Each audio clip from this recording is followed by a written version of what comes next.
ஹேசோன்னு ஒரு மலைப்பகுதியில் நடந்து போயிட்டே இருக்கா. அந்த இடத்துல ஆள் நடமாட்டமே இல்லை, ரொம்ப அமைதியாக இருக்கு. அப்போதான் அவன் முதல் வாட்டியாக ஒரு வேம்பையரை மீட் பண்ணுறா.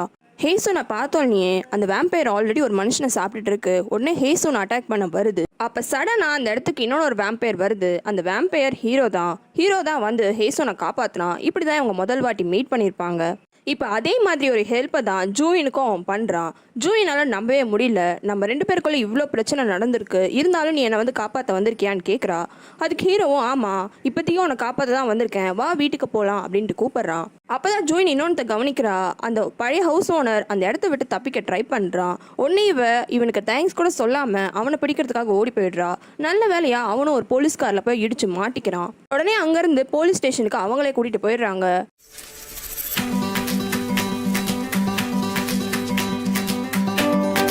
போலீஸ் ஸ்டேஷனில் அந்த பழைய ஹவுஸ் ஓனரை போலீஸும் விசாரிக்கிறாங்க.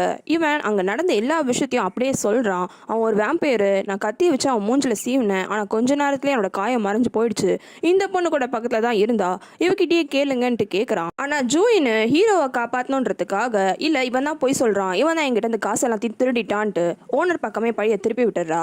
கொஞ்ச நேரத்துலேயே இந்த ஓனர் ஏமாத்தின பழைய ஆளுங்களும் வந்துடுறாங்க.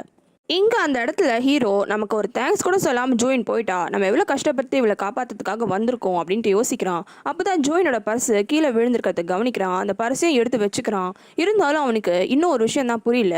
ஜூயினுக்கு ஆபத்துனா ஏன் இவனுக்கு கழுத்தில் அந்த பல்லு மார்க் வந்தது, எதனால் இவன் உடனே இப்படி போய் காப்பாற்றினா, ஒன்றுமே புரியலையேன்னு புலம்பிட்டே வரான். அப்போது மாலில் இருந்து நிறைய பேகெல்லாம் வாங்கிட்டு நிறைய பேர் வெளில வராங்க. இது என்ன இடம் புதுசாக இருக்கேன்ட்டு அந்த மால்குள்ளேயும் போய் பார்க்குறான். அந்த மாலில் இருக்க ஒரு விஷயமும் அவனுக்கு ரொம்பவே புதுசாக இருக்குது. அப்படியே ஒரு கடைக்குள்ளேயும் போயிட்டு எல்லா ட்ரெஸ்ஸையும் போட்டு பார்க்குறான். எல்லா ட்ரெஸ்ஸுமே அவனுக்கு அழகாக இருக்குது. சரி, எப்படி நீங்கள் பே பண்ண போகிறீங்கன்னு அவங்க கேட்குறாங்க. அப்போ தான் இவன் ஐயோ என்கிட்ட காசு இல்லையே அப்படின்ட்டு யோசிக்கிறான். அதுக்கப்புறமா தான் ஜூயின் ஹாஸ்பிட்டலில் ஒரு கார்டை வச்சு பே பண்ணது அவனுக்கு ஞாபகத்துக்கு வருது. இதோ இந்த கார்டு இருக்கே, மறந்துட்டேன், இந்த கார்டை வச்சே பே பண்ணுறேங்க, அதுவும் ஃபுல்லாகவே பே பண்ணுறேங்கன்னு சொல்லிடுறான். ட்ரெஸ்ஸு மட்டும் எடுக்காமல் நிறைய கடைக்கு போயிட்டு கண்ட மேனிக்கா எல்லாத்தையும் வாங்கிக்கிறான். எல்லாத்தையும் ஷாப்பிங் பண்ணிவிட்டு வீட்டுக்கும் கிளம்புறான்.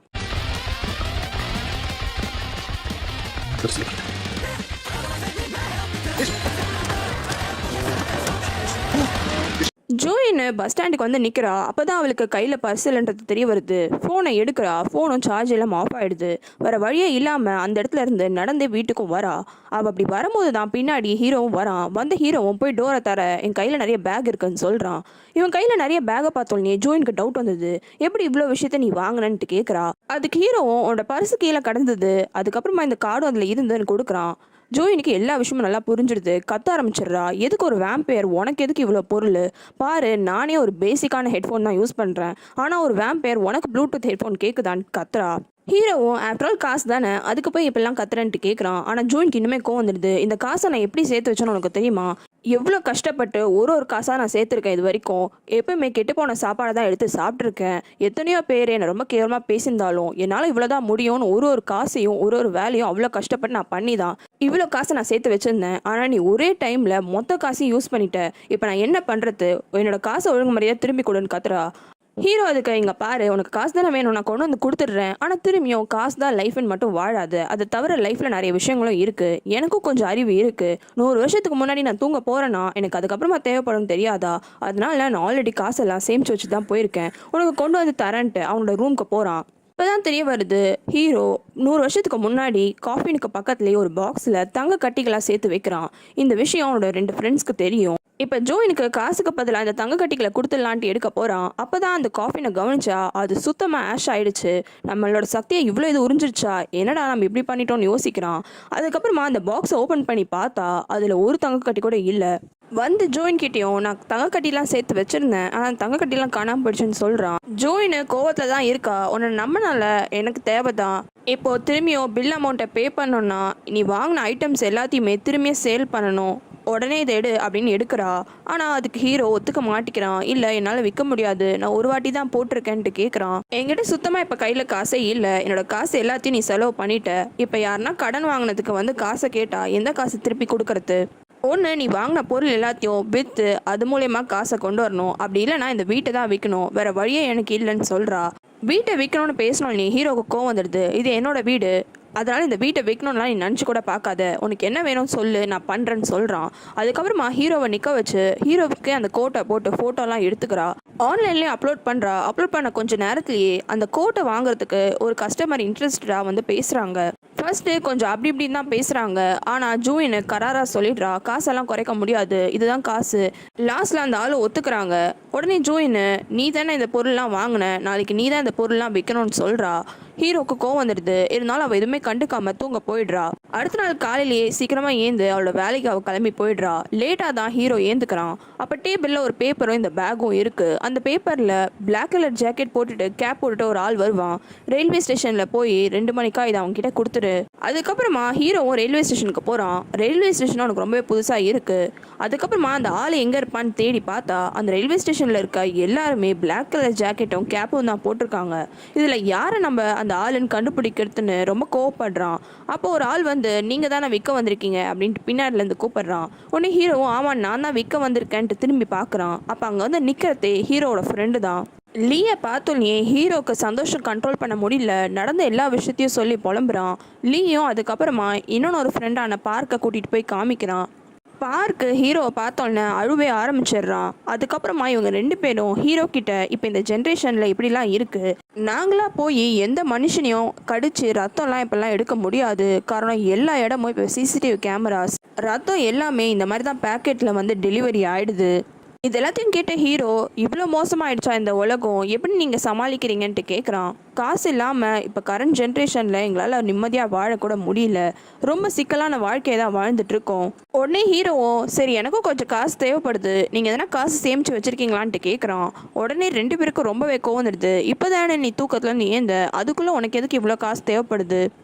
2 பேருமே பிஸ்னஸ் சரியாக போகலன்னு சொல்லிடுறாங்க. அதனால ஹீரோவுக்கு வேறு வழி இல்லாமல் அங்கேருந்து கிளம்பிடுறான். ஜூயின் அவளோட பழைய வீட்டுக்கு போயிட்டு அவளோட திங்ஸ் எல்லாத்தையுமே பேக் பண்ணிட்டு இருக்கா. அதே நேரம் ஆஃபீஸில் டோஷிக்கு ஒரு மீட்டிங் அட்டென்ட் பண்ணிட்டு இருக்கான். டோஷிக்கு ஃபுல்லாகவே ஜூயினை பற்றி தான் நினச்சிக்கிட்டே இருக்கான். அப்போ கரெக்டாக டிரைவர் வந்து, நீங்கள் சொன்னீங்கல்ல ஜூயினோட ஓனரை பிடிக்க சொல்லி, அந்த ஓனரை நைட்டு தான் அரெஸ்ட் பண்ணிட்டாங்க, இப்போ ஜூயின் பழைய வீட்டில் தான் இருக்கான்ற விஷயத்த சொல்கிறான். உடனே அடுத்த செகண்டே அங்கேருந்து கிளம்பி டோஷிக்கு ஜூயினை பார்க்கறதுக்கு அந்த பழைய வீட்டுக்கே போயிடுறான். அதுக்கப்புறமா ஜூயினுக்கு ஹெல்ப்பும் பண்ணுறான். பாக்ஸஸ் எல்லாமே பேக் பண்ணதுக்கப்புறமா, நானே உன்னை வீட்டில் கொண்டு போய் ட்ராப் பண்ணுறேன், எங்கே இருக்கோம் வீடுன்ட்டு கேட்குறான். காரில் போகும்போது எப்படி இந்த வீடு கிடச்சதுன்னு விசாரிக்கிறான். அப்போ ஜூயினும், எனக்கு இந்த வீட்டை பற்றி ஐடியாவே கிடையாது, கொஞ்ச நாளைக்கு முன்னாடி தான் எங்கள் அப்பா இறந்துட்டாருன்னு டிக்ளேர் பண்ணாங்க, அதனால இந்த வீடு என் கைக்கு வந்துச்சுன்ற விஷயத்த சொல்கிறா. ஜூயினை வீட்டில் ட்ராப் பண்ண டோஷிக்கும் அந்த வீட்டை பார்க்குறான். இப்படி ஒரு வீட்டு இங்கே இருந்தது எங்களுக்கு சுத்தமாக ஐடியாவே இல்லாமல் போயிடுச்சுன்ட்டு கேட்குறான். அதுக்கப்புறமா 2 பேரும் சேர்ந்து காரில் இருக்க எல்லா பொருளையும் கீழே எடுத்து வைக்கிறாங்க. டோஷிக்கு திரும்பி எதனா பேசலான்ட்டு வரான். அப்போ கரெக்டாக அந்த இடத்துக்கு ஹீரோ என்ட்ரி கொடுத்துட்றான். ஹீரோவை பார்த்தோன்னே ஜூயினுக்கு என்ன பண்ணுறதுன்னு தெரியல. டோஷிக்கிட்ட என்ன சொல்லி சமாளிக்கிறதுன்னு யோசிக்கிறா. அதுக்கப்புறமா சும்மாவே, இதனோட ரிலேஷன் தான், கொஞ்ச நாள் எங்கள் வீட்டில் தங்கறதுக்காக வந்திருக்காரு அப்படின்ட்டு சொல்கிறா. இவங்க 2 பேரும் இன்ட்ரடியூஸ் பண்ணி வச்சதுனால 2 பேரும் கை கொடுத்து ஹேண்ட் ஷேக் பண்ணிக்கிறாங்க. ஹேண்ட் ஷேக் பண்ண டோஷிக்கும், உங்கள் கை ரொம்ப சில்லுன்னு இருக்கேன்ட்டு கேட்குறான். உடனே ஜூயினுக்கு என்ன பண்ணுறதுன்னு தெரியல. இல்லை அவருக்கு அப்படி தான் எப்பவுமே கை இருக்கும், உங்களுக்கும் டைம் ஆயிடுச்சுல, நீங்கள் கிளம்புங்கன்னு அங்கே அந்த டோஷிக்கு அமுச்சு விட்டுறா. டோஷிக் கிளம்புனதுக்கு அப்புறமா ஜூயின் வீட்டுக்குள்ள வா, உங்ககிட்ட பேசணும்னு கூப்பிடுறா. உள்ளே கூப்பிட்டு ஹீரோவை திட்டுறா. நீ மட்டும் எல்லாருக்கும் இப்படி கை கொடுத்துட்டு இருக்க, மாட்டிக்கிட்டேன்னா இவ்வளோ பெரிய பிரச்சனை ஆகும்னு கொஞ்சம் கூட யோசிக்க மாட்டியான்னு திட்டி முடிச்சதுக்கு அப்புறமா, உனக்கு ஸ்டேஷனுக்கு அமிச்சல காசு எங்கன்ட்டு கேட்குறா. ஹீரோவும் அந்த காசு பேக்கெட்டை கொடுக்குறான். அது எண்ணி பார்த்தா அது காசு கம்மியாக இருக்குது. உடனே ஜூயினுக்கு இன்னுமே கோவம் வந்துடுது. ஒழுங்காக கூட காசை எண்ணி கொண்டு வர மாட்டியா, பாரு இதில் இவ்வளோ காசு கம்மியாக இருக்குது, ஒன்னெல்லாம் இனிமேல் என்னால் நம்ப முடியாது, ஒழுங்கா எனக்கு எழுதி கொடு, என்னோட காசு நீ திரும்பி தருவேன்ட்டு கேட்குறா. ஹீரோவும் அதுக்கு ஒத்துக்கிட்டு எழுதி தரான். இப்போ எப்படின்னா சம்பாதிக்கணும், அதனால அவனோட ஃப்ரெண்டை போய் மீட் பண்ணுறான். லீயும் ஃபர்ஸ்ட்டு ஹீரோக்கு இல்லீகலாக ஐடி கார்டை ரெடி பண்ணி கொடுக்குறான். ஐடி கார்டை ரெடி பண்ணிட்டு எம்ப்ளாயி எக்ஸ்சேஞ்சுக்கு கூட்டிகிட்டு போகிறான். அங்கே போயிட்டு ஹீரோக்கு ஏற்ற மாதிரி ஒரு வேலையை கேட்கும் போது ஃபர்ஸ்ட் வேலையை அவங்க ஒரு ஃபுனரல் ஹோமில் தான் அலாட் பண்ணுறாங்க. ஆனால் கொஞ்ச நேரத்துலேயே ஹீரோ எனக்கு தலைவலிக்குதுன்னு சொல்கிறான். காணாமல் போயிடுறான். எங்கடா போயிட்டான்னு பார்த்தா ஒரு காஃபின்குள்ளே போய் படுத்து தூங்குறான். அதனால் அந்த வேலையும் பிரச்சனை ஆகிடுது. ஈஸியாக அதனால் வேலை பண்ணணும்னு யோசிக்கும் போது ஃபுட் டெலிவரி பண்ணுற ஒரு வேலையை பார்க்குறான். இது ஜாலியாக போயிட்டு டெலிவரி பண்ணுற மாதிரி இருக்குது, இந்த வேலையை நம்ம பண்ணலான்ட்டு 2 பேரும் பண்ண ஆரம்பிக்கிறாங்க. அப்படி ஹீரோ டெலிவரி பண்ணிட்டு இருக்கும் போது திடீர்னு பைக்கில் ஒரு பையன் வரான். அந்த பையன் வந்ததுனால இவன் கொண்டு போன வண்டி கீழே விழுந்து உள்ளே இருந்த பாட்டில் எல்லாமே வெளியில் கொட்டிடுது. அந்த பைக்கில் வந்த பையன் கொஞ்சம் கூட ஹெல்ப் பண்ணாமல் கிண்டல் பண்ணிட்டு போயிடுறான். இப்படி இந்த வேலையிலையும் இந்த மாதிரி பண்ணதுனால அந்த எம்ப்ளாயி எக்ஸ்சேஞ்ச் ஓனர் செம்மையாக டென்ஷன் டென்ஷன் ஆயிடுறாரு. இனிமேலாம் உங்களுக்காக எந்த ஹெல்ப்பும் பண்ண முடியாது, நீங்களே போய் வேலையை தேடிக்கோங்கன்னு கத்திடுறாரு. ஃபுல் டே இப்படி வேலை செய்கிறேன்னு ட்ரை பண்ணி பல்பு வாங்கினதுனால ஹீரோ வேற வழியே இல்லாமல் வீட்டுக்கே வந்துடுறான். வந்து ஜோயின் கிட்டேயும் புலம்புறான், எவ்வளோ வேலை செய்யறது கஷ்டமாக இருக்குது, எனக்கு ஒரு வேலை கூட உருப்படியாக கிடைக்கலன்ட்டு. அதை கேட்ட ஜோயினும் இந்த வீட்டை க்ளீன் பண்ணுறதுக்கு எனக்கு ஹெல்ப் பண்ணு, நான் உன்னோட காசில் கொஞ்சம் குறைச்சிக்கிறேன்னு சொல்கிறா. அதுக்கப்புறமா 2 பேரும் சேர்ந்து ஒன்றா வீட்டை ரெடி பண்ணுறாங்க.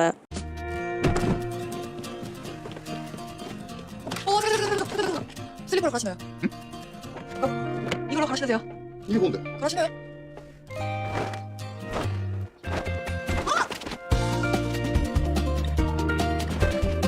மொத்த வீடும் க்ளீன் பண்ணதுக்கு அப்புறமா ரொம்பவே அழகாயிடுது.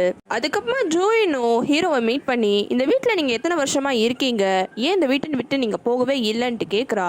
இந்த வீடு ஒரு 4 வருஷத்துக்கு முன்னாடி ஒரு சின்ன குடிசையாக தான் இருந்தது ஃபாரஸ்ட்டில். நான் ஒருத்தவங்களுக்காக வெயிட் பண்ணுறேன், அவங்களும் நானும் இந்த இடத்துல தான் வந்து சீக்கிரட்டாக மீட் பண்ணிப்போம். அவங்க திரும்பியும் வரேன்னு என்கிட்ட ப்ராமிஸ் பண்ணிட்டு போயிருக்காங்க, அவங்க திரும்பியும் வருவாங்கன்னு தான் நான் இந்த வீட்டை கட்டி இன்னும் இந்த வீட்டிலேயே வாழ்ந்துட்டு இருக்கேன்னு சொல்கிறான். அதுக்கப்புறமா தான் அவனுக்கு டவுட் வருது, என்ன என்கிட்ட நீ நார்மலாக பேசுற, நான் ஒரு வேம்பயர், உனக்கு என்ன பார்த்தா பயமே இல்லையான்ட்டு கேட்குறான். அதுக்கு ஜோயின், எனக்கு தெரியும் நீங்க ஒரு வேம்பயர் தான், ஆனா நீங்க ஒரு மான்ஸ்டர்லாம் ஒன்றும் கிடையாது, எனக்கு கொலை பண்ணணும்னு நீங்க நினைச்சிருந்தீங்கன்னா வந்து முதல் நாளே எனக்கு கொலை பண்ணியிருக்கலாம், ஆனா நீங்க எனக்கு கொலை பண்ணல, எனக்கு நிறைய ஹெல்ப் தான் பண்ணியிருக்கீங்க, அன்னைக்கு நான் ஆபத்துல இருக்கும் போது எனக்காக ஓடி வந்து காப்பாத்துனீங்க. ஜோயின் சொன்ன இந்த பதிலை கேட்டோன்னே ஹீரோக்கு ஹேசனோட ஞாபகம் வந்துடுது. காரணம் ஹேசன் கிட்டேயும் அவன் இதே மாதிரி ஒரு கேள்வியை கேட்டிருப்பான். அதுக்கு ஹேசனும் இதே மாதிரி ஒரு பதிலை சொல்வா. எப்படி இவங்க 2 பேருக்குள்ள இவ்வளோ ஒரு சிமிலாரிட்டிஸ் இருக்குன்னு யோசிச்சுட்டு இருக்கான். ஜோயின் வீட்டை க்ளீன் பண்ணும் போது அவளுக்கு ஒரு கிளாக் வாட்ச் கிடச்சிருக்கும். அது அவளோட அப்பாவோட வாட்சு. அப்பா இந்த வீட்டில் இருந்திருக்காரு, எங்கே போனாருன்னு அந்த வாட்சையை பார்த்துட்டு இருக்கா. இங்கே வேடிக்கை பார்த்துட்டு இருந்த ஹீரோக்கு திரும்பியும் அந்த கழுத்தில் வலி வர ஆரம்பிக்குது. உடனே ஜோயின் ஆபத்தில் இருக்கான்ட்டு ஓடி வந்து பார்க்குறான். ஜோயின் ஹாலில் உட்காந்துருக்கா. அவள் தலைக்கு மேலே இருக்க சாண்ட்லியர் தான் உடஞ்சி விழ போகுது. உடனே இவன் பறந்து வந்து ஜோயினை காப்பாற்றிடுறான். காப்பாற்றினவன் திடீர்னு என்ன நினச்சான்னு தெரியல, ஜோயினை கிஸ் பண்ணிடுறான்.